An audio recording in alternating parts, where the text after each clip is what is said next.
नमस्कार मित्रों, target the study point में आपका स्वागत है। हम आशा करते हैं आप लोग बेहतर होंगे और आपकी तैयारी अच्छी चल रही होगी। मित्रों, हम जो है संविधान से संबंधित 50 महत्वपूर्ण क्वेश्चंस को इस वीडियो में देखेंगे जो बार बार विभिन्न प्रतियोगी परीक्षाओं में पूछे गए हैं। तो चलिए हम देखते हैं। पहला क्वेश्चन क्या है, रेगुलेटिंग एक्ट कब पारित किया गया था? तो रेगुलेटिंग एक्ट 1773 ईस्वी में पारित किया गया।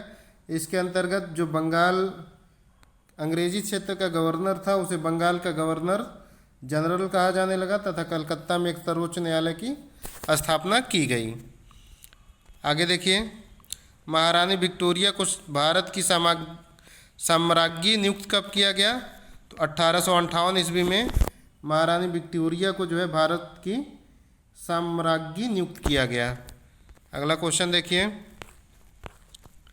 पार्लियामेंटो सुधार का उद्देश्य क्या था? तो जो पार्लियामेंटो सुधार अधिनियम था यह मुख्य रूप से पृथक निर्वाचन प्रणाली पे आधारित था। इसके अंतर्गत जो है मुसलमानों को अलग से जो है निर्वाचन की व्यवस्था, अलग प्रतिनिधित्व देने का प्रावधान किया गया था। अगला क्वेश्चन देखिए, पार्लियामेंटो सुधार बिल किस वर्ष में पारित किया गया था? तो 1909 ईस्वी में पार्लियामेंटो सुधार अधिनियम या बिल पारित किया गया। मुसलमानों के लिए अतिरिक्त निर्वाचन मंडल प्रारंभ में किसके द्वारा लाया गया? तो पार्लियामेंटो सुधार के द्वारा। तो ये पार्लियामेंटो सुधार से संबंधित 3 तरह से क्वेश्चन पूछे जाते हैं कि मुसलमानों के लिए अतिरिक्त निर्वाचन मंडल कब से मतलब प्रारंभ किया गया या कब लाया गया, इसमें मुख्य क्या प्रावधान था। तो 3 तरह के क्वेश्चन इससे आते हैं। आगे देखिए, संविधान सभा के विचार का औपचारिक रूप से प्रतिपादन किसके द्वारा किया गया? तो M.N. राय के द्वारा जो है संविधान सभा के विचार का औपचारिक रूप से प्रतिपादन किया गया। आगे देखिए, अगला क्वेश्चन क्या है, संविधान सभा को किस ने जो है मूर्त रूप प्रदान किया? तो संविधान सभा को जवाहरलाल नेहरू के द्वारा मूर्त रूप प्रदान किया गया। आगे देखिए, संविधान सभा के गठन की मांग सर्वप्रथम 1885 ईस्वी में किसके द्वारा की गई? तो 1885 ईस्वी में जो है संविधान सभा के गठन की मांग बाल गंगाधर तिलक के द्वारा की गई थी। आगे देखिए, 1936 ईस्वी में भारतीय राष्ट्रीय कांग्रेस द्वारा संविधान सभा के गठन की मांग कहाँ पर हुई? तो यह जो है कांग्रेस के 1936 ईस्वी के फैजपुर अधिवेशन में संविधान सभा की मांग की गई। आगे देखिए, संविधान सभा में किस प्रांत का प्रतिनिधित्व सबसे अधिक था? तो संयुक्त प्रांत। उस समय संयुक्त प्रांत में आपका उत्तर प्रदेश आता था। संयुक्त प्रांत में संविधान सभा को सर्वाधिक प्रतिनिधित्व दिया गया। ये प्रतिनिधित्व किसके आधार पर दिया गया था? तो प्रति 1 लाख जनसंख्या पे प्रति 10 लाख जनसंख्या पे 1 सीट का आवंटन किया गया था। आगे देखिए, अगला क्वेश्चन, B.R. अम्बेडकर का संविधान सभा में निर्वाचन कहाँ से हुआ था? तो भीमराव अम्बेडकर का जो संविधान सभा में निर्वाचन हुआ था वो पश्चिम बंगाल से हुआ था। प्रारूप समिति के अध्यक्ष थे भीमराव अम्बेडकर जी। आगे देखिए, संविधान सभा के लिए चुनाव कब संपन्न हुआ? तो जुलाई 1946 ईस्वी में संविधान सभा के गठन के लिए कैबिनेट मिशन योजना के अंतर्गत चुनाव कराए गए थे। आगे देखिए, संविधान सभा के उद्घाटन अधिवेशन की अध्यक्षता किसके द्वारा की गई? जब संविधान सभा का उद्घाटन किया गया था उसके अधिवेशन की अध्यक्षता सच्चिदानंद सिन्हा के द्वारा की गई थी। आगे देखिए, संविधान सभा के संवैधानिक सलाहकार कौन है? तो बेनिगल नरसिंह राव, इनको B.N. राव भी कहा जाता है। कुछ लोग कंफ्यूज रहते हैं, कहीं भीमराव अम्बेडकर तो नहीं हैं, ये अलग हैं। बेनिगल नरसिंह राव हैं जो संविधान सभा के संवैधानिक सलाहकार नियुक्त किए गए थे। आगे देखिए, संविधान सभा के विभिन्न पहलुओं के अध्ययन हेतु संविधान सभा ने कितनी समितियां नियुक्त की थी? तो संविधान सभा में कुल 13 समितियां नियुक्त की गई थी। संविधान सभा में उद्देश्य प्रस्ताव किसके द्वारा प्रस्तुत किया गया? तो जवाहरलाल नेहरू के द्वारा उद्देश्य प्रस्ताव प्रस्तुत किया गया। संविधान सभा के कितने उपस्थित सदस्यों ने संविधान पर हस्ताक्षर किए? तो मतदान करने वाले उस समय 284 सदस्यों ने संविधान पर हस्ताक्षर किए। भारतीय संविधान सभा में महिला सदस्यों की कुल कितनी संख्या थी? तो संविधान में जो महिला सदस्य थी वह टोटल आपकी 15 थी।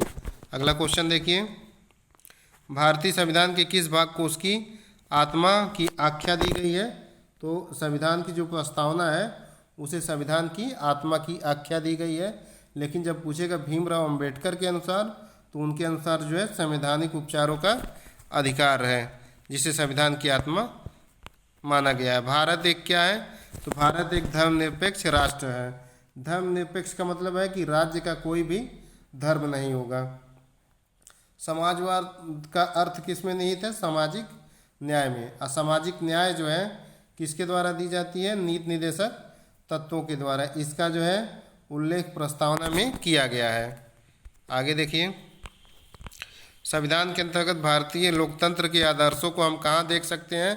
तो भारतीय लोकतंत्र के जो आदर्श हैं वह हम प्रस्तावना पढ़ेंगे, वहीं से हमको स्पष्ट हो जाएगा कि भारतीय लोकतंत्र में क्या क्या आदर्श हैं, क्या क्या लोगों को अधिकार और किस तरह की समानता स्वतंत्रता मिलनी चाहिए।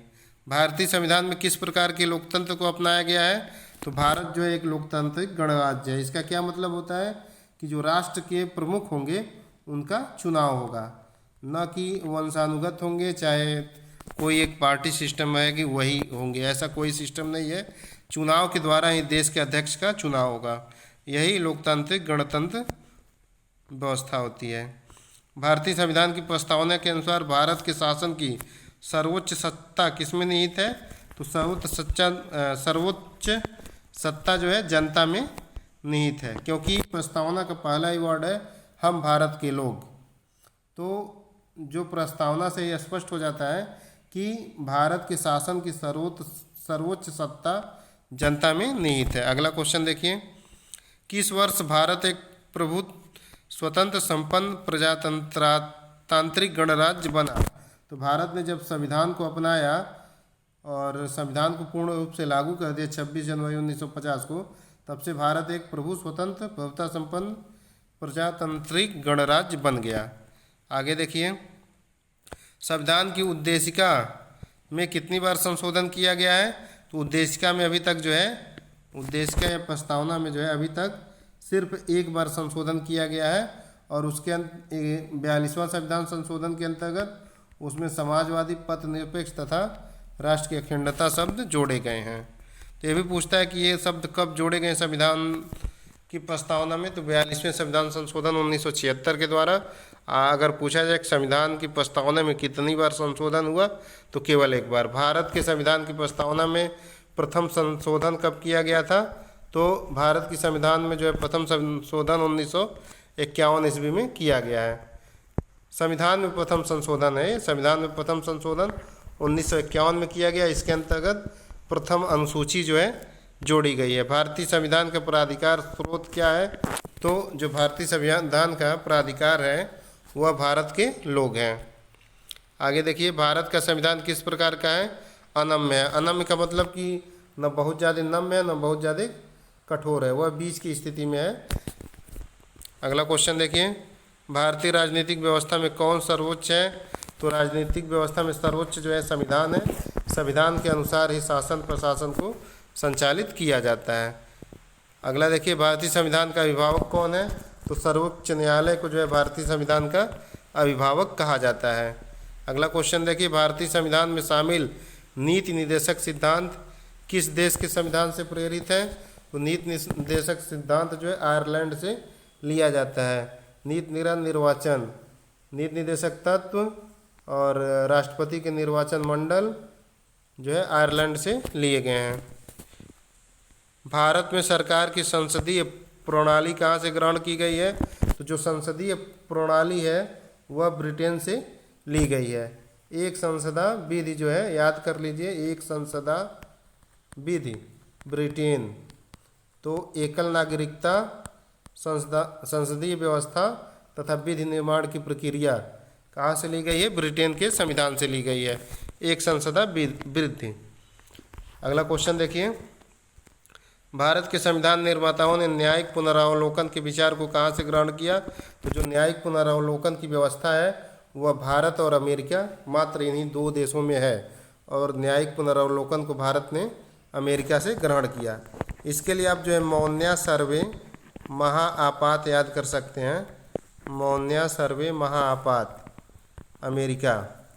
तो मौलिक कर्तव्य, मौलिक अधिकार, न्यायिक पुनरावलोकन, संसद की सर्वोच्चता और राष्ट्रपति पे महाभियोग अमेरिका के संविधान से लिया गया है। इसका शॉर्टकट फार्मूला है मौन्या सर्वे महापात अमेरिका, मतलब मौलिक अधिकार, न्यायिक पुनरावलोकन, संसद की सर्वोच्चता तथा राष्ट्रपति पे महाभियोग अमेरिका के संविधान से लिया गया है। आज जब ब्रिटेन की बात होगी तो एक संसदा विधि ब्रिटेन, एकल नागरिकता, संसदीय निर्माण की प्रक्रिया और संसदात्मक व्यवस्था विधि निर्माण की प्रक्रिया। अगला क्वेश्चन देखिए, कानून के समान संरक्षण वाक्य कहाँ से लिया गया है? ये भी अमेरिका से लिया गया है। विधि के समक्ष समानता कहाँ से लिया गया है? तो यह इंग्लैंड के संविधान से लिया गया है। विधि निर्माण की जितनी भी प्रक्रियाएं हैं उससे संबंधित जो भी चीज़ें हैं वह इंग्लैंड के संविधान से ली गई हैं। अगला क्वेश्चन देखिए, भारतीय संविधान में संघवाद किस देश से लिया गया? तो कनाडा से। तो कनाडा का आप लिख लीजिए, संघ अवरा कनाडा। संघात्मक व्यवस्था, अवशिष्ट शक्तियाँ और राष्ट्रपति का निर्वाचन जो है कनाडा से लिया गया। अगला क्वेश्चन, सर्वोच्च न्यायालय की व्यवस्था भारतीय संविधान में किस देश से ली गई है? तो जो सर्वोच्च न्यायालय की व्यवस्था है वह यूएसए से भारत ने ग्रहण किया है। अगला क्वेश्चन देखिए, भारत की संसदीय प्रणाली प्रभावित है कहाँ से? इंग्लैंड से। अगला क्वेश्चन, हमारे संविधान में मूल अधिकार किस संविधान से प्रेरित हैं? तो जो मूल अधिकार हैं वह अमेरिका के संविधान से लिए गए हैं। अगला क्वेश्चन देखिए, भारत के किस भाग में संविधान संशोधन की प्रक्रिया है? तो भाग 4 में जो है संविधान संशोधन के बारे में बताया गया है। नहीं मित्रों, ये जो है हमारे संविधान के किस भाग में संविधान संशोधन की प्रक्रिया है? तो संविधान संशोधन भाग 20 में बताया गया है। अगला क्वेश्चन देखिए, संविधान के किस भाग में पंचायती राज व्यवस्था संबंधित है? तो पंचायती राज व्यवस्था भाग 9 में स्थित है और अनुच्छेद 40 के अंतर्गत ग्राम पंचायतों का गठन किया जाता है। अगला देखिए, संविधान के किस भाग में नागरिकता का उल्लेख है? तो भाग 2 में जो है नागरिकता का उल्लेख है। अगला देखिए, संविधान सभा के प्रारूप समिति द्वारा प्रस्तुत प्रारूप संविधान में कितनी अनुसूचियाँ थीं? तो जो मूल संविधान था उसमें 8 अनुसूचियाँ थीं। इस समय कितनी अनुसूचियाँ हैं? 12 अनुसूचियाँ हैं।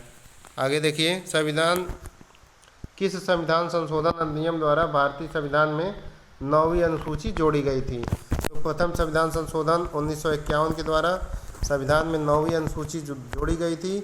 इस अनुसूची में भूमि अधिग्रहण से संबंधित कानूनों का जिक्र किया गया था। उसमें यह था कि सरकार जो भी देश हित या राष्ट्र हित में संपत्ति का अधिग्रहण करेगी उसे न्यायालय में चुनौती नहीं दी जा सकती है। लेकिन आगे चल के 2007 में इस पर निर्णय आया कि अगर मौलिक अधिकारों का हनन हो रहा है तो उस केस में आप न्यायालय जा सकते हैं। अगला देखिए क्वेश्चन, 73वें संविधान संशोधन अधिनियम द्वारा भारतीय संविधान में कौन सी अनुसूची जोड़ी गई? तो 73वें संविधान संशोधन द्वारा 11वीं अनुसूची जोड़ी गई। यह संविधान संशोधन 1993 ईस्वी में हुआ और ये 24 अप्रैल 1993 से लागू हुआ, इसलिए 24 अप्रैल को जो है पंचायती राज दिवस के रूप में भी मनाया जाता है। इसमें जो है ग्रामीण विकास से संबंधित जो है 29 विषय जोड़े गए थे। अगला क्वेश्चन देखिए, संविधान की द्वितीय अनुसूची का संबंध किससे है? तो द्वितीय अनुसूची में महत्वपूर्ण पदाधिकारियों के वेतन के बारे में बताया गया है। अगला क्वेश्चन देखिए, भारतीय संविधान की तीसरी अनुसूची का संबंध किससे है? तो तीसरी अनुसूची में जो है शपथ और प्रतिज्ञान के बारे में बताया गया है कि कौन सा व्यक्ति कहाँ शपथ लेगा। अगला क्वेश्चन देखिए, भारतीय संविधान की 8वीं अनुसूची का संबंध किससे है? तो 8वीं अनुसूची में भाषाओं का उल्लेख किया गया है। मूल संविधान में 14 भाषाएं थीं। वर्तमान समय में टोटल भारतीय संविधान की 8वीं अनुसूची में 22 भाषाएं हैं। अगला क्वेश्चन देखिए, भारतीय संविधान में दल बदल कानून किस अनुसूची में है? तो दल बदल कानून जो है 10वीं अनुसूची में है। इसे 52वां संविधान संशोधन 1985 के द्वारा जोड़ा गया है। तो ठीक है मित्रों, ये जो है कि बार बार पॉलिटी से पूछे गए क्वेश्चंस हैं जो बहुत सारी परीक्षाओं में कई बार पूछे गए हैं। तो हम आशा करते हैं क्वेश्चंस आप लोगों को अच्छे लगे होंगे। अगर क्वेश्चन अच्छे लगते हैं तो आप लोग वीडियो को अधिक से अधिक शेयर करिए तथा चैनल को लाइक और सब्सक्राइब करिए। ठीक है मित्रों, धन्यवाद।